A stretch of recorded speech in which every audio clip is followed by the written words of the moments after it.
Un niño de 8 años, previamente sano, ¿no? Dice, la causa más frecuente de meningitis bacteriana es, vamos a estudiar algo de meningitis, la B o la C. Ya. En general, en los neonatos, ¿no? La causa más frecuente, ¿cuál es? Streptococo, ¿no? Agalactiae, ¿no es cierto? En los neonatos. Después hay un cuadro, no se preocupen, si no les estoy haciendo un pequeño enfoque. Y también los gram negativos, ¿no es cierto? Cuando el niño tiene entre 1 a 3 meses, igual son los gram negativos, pero también ya entra Haemophilus y el estreptococo, ¿ya? Y cuando son mayores de 3 meses y en los adultos, ya en general, la primera causa es estreptococo pneumoniae, después Neisseria meningitidis, ¿ya? En general. Entonces, las meninges, ¿no? Ustedes saben que son 3 capas, ¿no? La pía madre es la capa que está en contacto estrecho, digamos, con el cerebro. Luego viene el aracnoides y la dura madre que está en contacto con el cráneo, ¿no? Y ahí está pues el espacio subaracnoideo por donde están los vasos, ¿no es cierto? Entonces, la meningitis, ¿qué cosa es? Es la inflamación de estas 2 capas, la pía madre y la aracnoides, ¿ya? Entonces, meningitis, inflamación de las membranas, que son la pía madre y aracnoides, que rodean el encéfalo, generalmente con presencia de células inflamatorias en el espacio subaracnoideo y signos de irritación meningea, ¿ya? ¿Qué cosa es meningismo? ¿No? Meningismo es un síndrome meningio, pero, ¿no? Donde no hay germen en el líquido, ¿no es cierto? Entonces, un cuadro de cefalea, vómitos, moderada rigidez de nuca, que puede acompañar a otras infecciones, como puede ser una neumonía, una tifoidea, etcétera, en el cual el líquido cefalorraquídeo está con presión alta, pero no hay células y el cultivo es negativo, o sea, no hay gérmenes, ¿no? Es como una reacción inflamatoria nada más. Y el síndrome meningio, ¿por qué se caracteriza? Por cefalea, vómitos y signos meningios, ¿no es cierto? En los signos meningios, no olvidarse la rigidez de nuca, que es esto que se hace acá. Cuando hacemos esto y flexiona, ¿no? Es el signo de Brusinski. El signo de Kerning cuando flexionamos la rodilla y luego lo tratamos de estirar y hay resistencia de parte del niño, ese es el signo de Kerning, ¿no es cierto?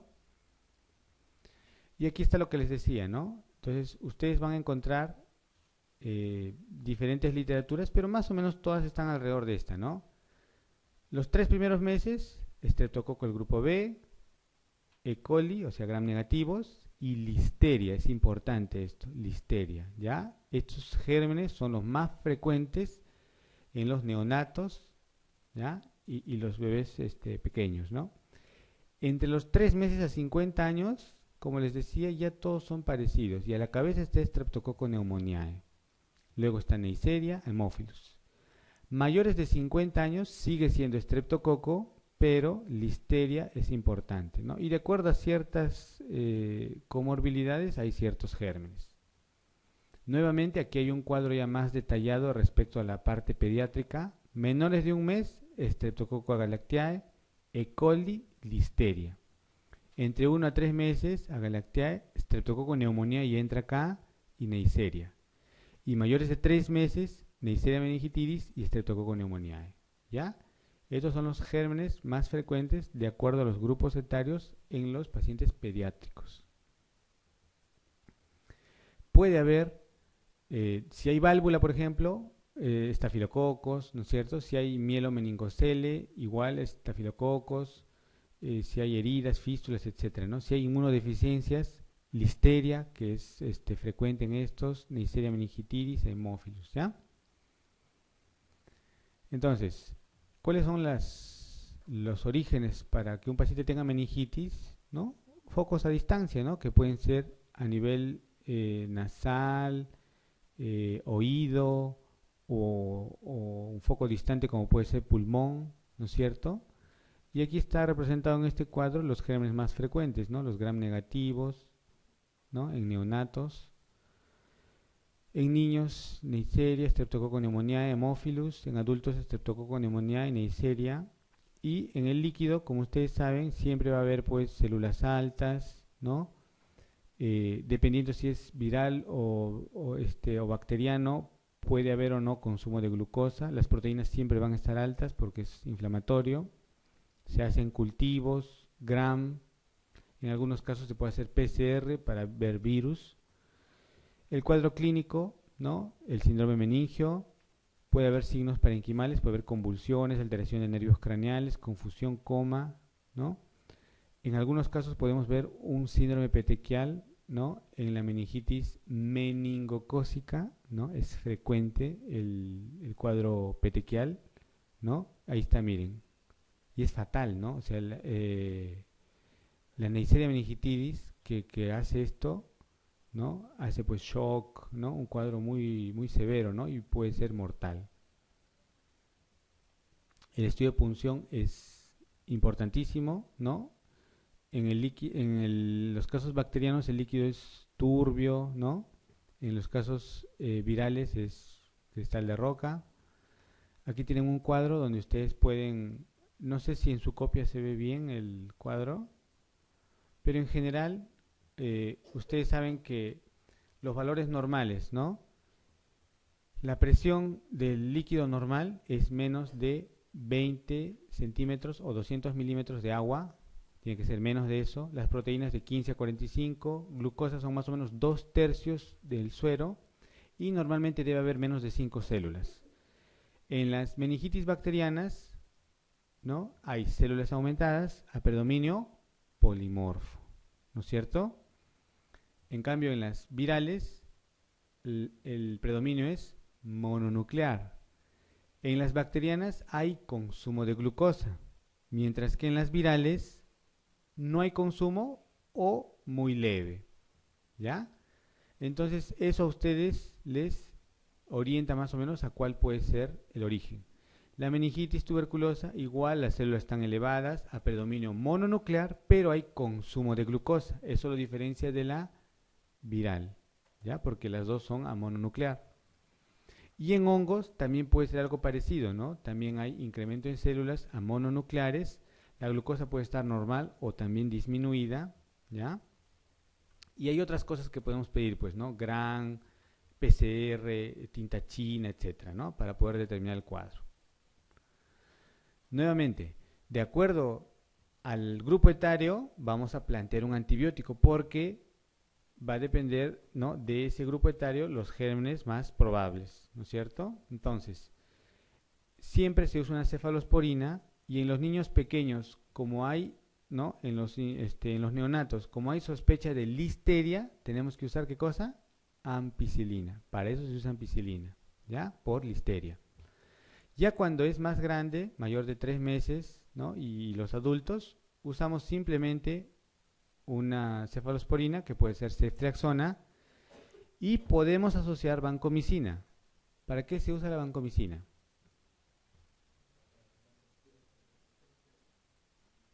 Eso, ¿no es cierto? Porque el Streptococcus pneumoniae puede ser resistente a la ceftriaxona, entonces para eso se usa la vancomicina. Pero dependerá también en qué medio están, ¿no? Si es que hay elevada resistencia o no, ¿no? Depende de eso, ¿no?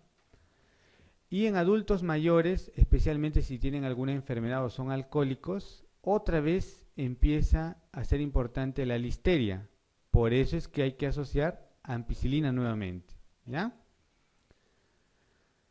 Muy bien. Esto es lo mismo, ¿no? De acuerdo a la edad de los pacientes, los gérmenes más frecuentes, los fármacos de elección, ¿no? Siempre se usa una cefalosporina. Si hay sospecha de listeria, añadimos ampicilina, ¿ya? Más o menos ese es el fundamento. Y si hay sospecha de resistencia a cefalosporina, añadimos vancomicina, ¿ya? Este es un score, les traje por si acaso el score de Boyer, ¿ya? Es un score que tiene varios puntajes, no pretendo que aprendan, simplemente es para que tengan una idea, donde cada característica tiene un determinado puntaje. Y de acuerdo a ese puntaje, uno podría orientarse a que el cuadro es viral o bacteriano. A mayor puntaje, más posibilidad de que sea bacteriano. Bueno, es simplemente por si les pueden preguntar algo score de Boy, ya saben de qué se trata, ¿no? Pero no creo que pregunten así tan detallado.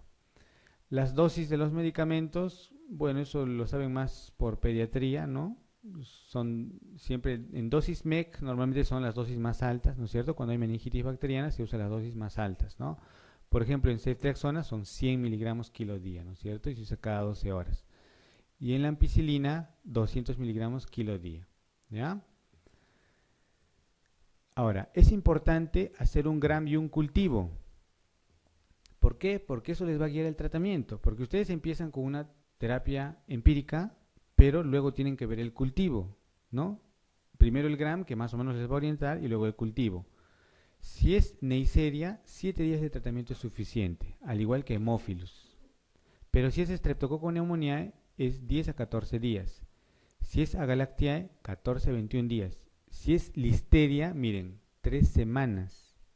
¿Ya? Entonces es importante ver qué germen es, ¿ya? Para determinar cuánto tiempo va a recibir el tratamiento. ¿Es necesario hacer una punción lumbar de control en un paciente con meningitis? No es necesario, excepto en ciertas situaciones. Meningitis neonatal, hay que hacer punción, ¿no? Ustedes saben, los neonatos sépticos, punción, ¿no es cierto? No se salvan los neonatos, ¿no es cierto? Entonces ahí hay que hacer control. Si la meningitis es por enterobacterias, también hay que hacer punción de control. Si es una meningitis por neumococo que resulta ser resistente, también. Si no mejora en 48 horas o hay una mala evolución, hay que hacer un control. Y si hay fiebre prolongada secundaria, hay que hacer punción de control, ¿ya? Muy bien, entonces volvemos a este cuadro. Niño de 8 años, previamente sano. La causa más frecuente de meningitis bacteriana es 8 años, es ya casi como un adulto, ¿no es cierto? Es igual, ¿no? Neumonía, ¿ya? Es la causa más frecuente. Niña de 8 años con historia de anorexia, presenta cefalea, fiebre de 6 días de evolución. Al examen neurológico, leve rigidez de nuca, la tomografía normal. La punción dice, ¿no? 550 células, proteínas 350 y glucosa en 8. A ver, ¿qué dice? La pregunta dice, ¿cuál es el diagnóstico menos probable? Menos probable, ¿ah? ¿Por qué viral? Por la glucosa, ¿no es cierto? Está bien, ¿no? O sea, las células están aumentadas, no nos dice si es polimorfo o mononuclear, las proteínas están aumentadas, pero la glucosa está demasiado baja, o sea, hay consumo de glucosa. ¿Qué sospecharía con este líquido? O que es bacteriano o TB, ¿no? Entonces, el recuento celular me va a orientar. Si es a predominio mononuclear, podría sospechar una TB. Si es polimorfo, tendría que sospechar una bacteriana, ¿no es cierto? Entonces está bien. Perdón. Decapitada es cuando la meningitis, digamos, como que se autolimita. Ya es un término no muy usado en realidad, ya, pero bueno, ahí lo han planteado en la pregunta, ¿no? Algunas cosas de las meningitis, miren, según la evolución, la meningitis puede ser aguda, crónica o recurrente. Y según el líquido, puede ser séptica, básicamente para las bacterianas, y aséptica, ¿ya? Esa es la clasificación. Cuando hablamos de meningitis recurrente, ¿no? Es cuando reaparecen los signos después de que el líquido se ha normalizado. Y esto puede ocurrir, ¿no? Después de que ya se terminó el tratamiento, en ese caso es una reactivación, o, ¿no? Es mientras el paciente está en tratamiento es una reactivación y después del tratamiento es una recurrencia, ¿ya? Y las meningitis recurrentes, ¿no? Pueden ser de tipo bacteriano o no bacteriano. Cuando es de tipo bacteriano, hay que buscar alteraciones craneales, digamos. Puede haber fracturas, por ejemplo, previas, ¿no? Que son una fuente de riesgo para meningitis, o problemas, por ejemplo, inmunitarios, ¿no? Como en el complemento. Y si es meningitis recurrente no bacteriana, ahí es un poco más difícil, ¿no? Puede ser por hongos, pueden ser virales, pueden ser por medicamentos. Los AINES, por ejemplo, pueden dar meningitis, ¿ya? Y las meningitis asépticas, ¿no? Se supone que ahí no hay un germen, ¿no es cierto? Si el gram es negativo, no muestra nada, ¿no? Y la causa puede ser infecciosa o no. La etiología más frecuente es la etiología viral. ¿Y cuáles son los gérmenes más frecuentes? Los enterovirus, los arbovirus, el herpes simple, el HIV, parotiditis. La meningitis viral igual da el síndrome meningio. La causa más frecuente son los enterovirus, ¿ya? La causa más frecuente de meningitis viral, los enterovirus. No podríamos nosotros diferenciar clínicamente entre una meningitis viral y una meningitis bacteriana. Entonces siempre hay que hacer líquido y el líquido es lo que nos orienta, ¿ya? Entonces, nuevamente, los virus más frecuentes a la cabeza, los enterovirus, después los herpes virus y los arbovirus, ¿ya? Causa más frecuente de meningitis viral, los enterovirus, de lejos. Algunas diferencias entre el líquido, ¿no? La bacteriana se supone que da mucha celularidad, ¿no? Más de 1000 dice la literatura. En cambio, en las virales puede ser alrededor de 100, normalmente menos de 1000, ¿no? Menos de 500, eso es lo más frecuente. Los neutrófilos, obviamente polimorfos, es a predominio bacteriano, ¿ya? La glucosa, obviamente en la bacteriana va a estar consumida, mientras que en la viral normal, ¿no? Y las proteínas, mucho más aumentadas en las bacterianas, pero en las virales también pueden estar aumentadas. Igual, de acuerdo al grupo etario, por los gérmenes más frecuentes, ¿no? Que ya hemos estado viendo, ¿no? En menores de un mes, estreptococo, E. coli, listeria, ¿no? Tenemos que dar ampicilina con una cefalosporina. Entre 1 a 3 meses, igual, cefalosporina con ampicilina, y ya mayores de 3 meses puede ser suficiente una cefalosporina o asociar a vancomicina si es que hay resistencia, ¿ya? Del Streptococcus pneumoniae. Muy bien, entonces aquí está bien, ¿no? La letra D. 17. Niño de 6 años es diagnosticado de meningitis por Haemophilus tipo B. La pauta de profilaxis entre los convivientes es, ¿cuál es? A ver, ¿qué dicen?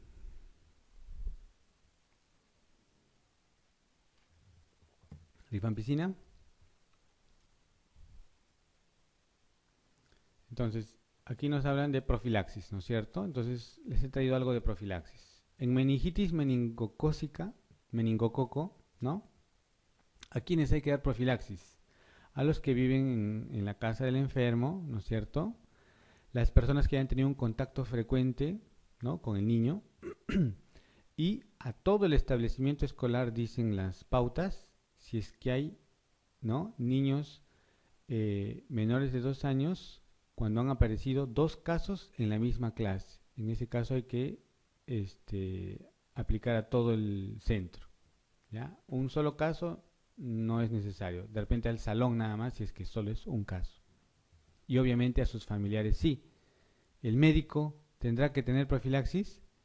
También, ¿no es cierto? El que le hace la punción lumbar, el que lo evalúa, tiene que tomar su rifampicina o ceftriaxona o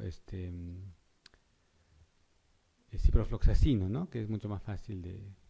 Entonces, tratamiento de elección, rifampicina bioral 2 días, adultos 600 miligramos, ¿no? Cada 12 horas, niños mayores de un mes a 10 miligramos por kilo y menores de un mes 5 miligramos por kilo. Contraindicaciones, embarazo, enfermedad hepática grave, alcoholismo. ¿Qué podemos usar? Ceftriaxona. Y si no, ciprofloxacino. ¿Ya? Mucho más fácil es el ciprofloxacino, ¿no? Porque es una dosis única, ¿no? Muy bien.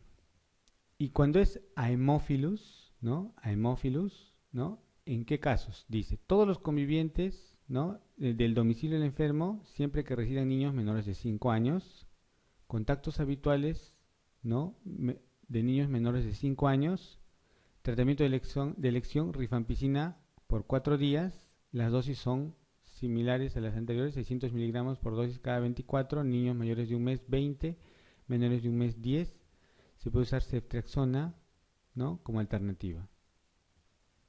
Entonces, en este caso es un niño, ¿no? Con hemófilus, entonces tenemos que proteger a todos los convivientes, ¿no es cierto? Con rifampicina 4 días.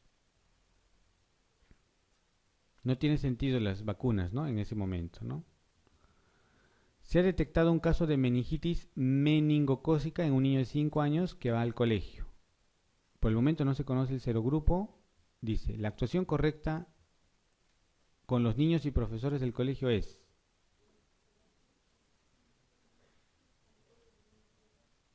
a la misma clase, ¿no es cierto? A todo el colegio no es necesario, ¿no es cierto? Solo a los contactos cercanos, ¿no es cierto? La respuesta es la C.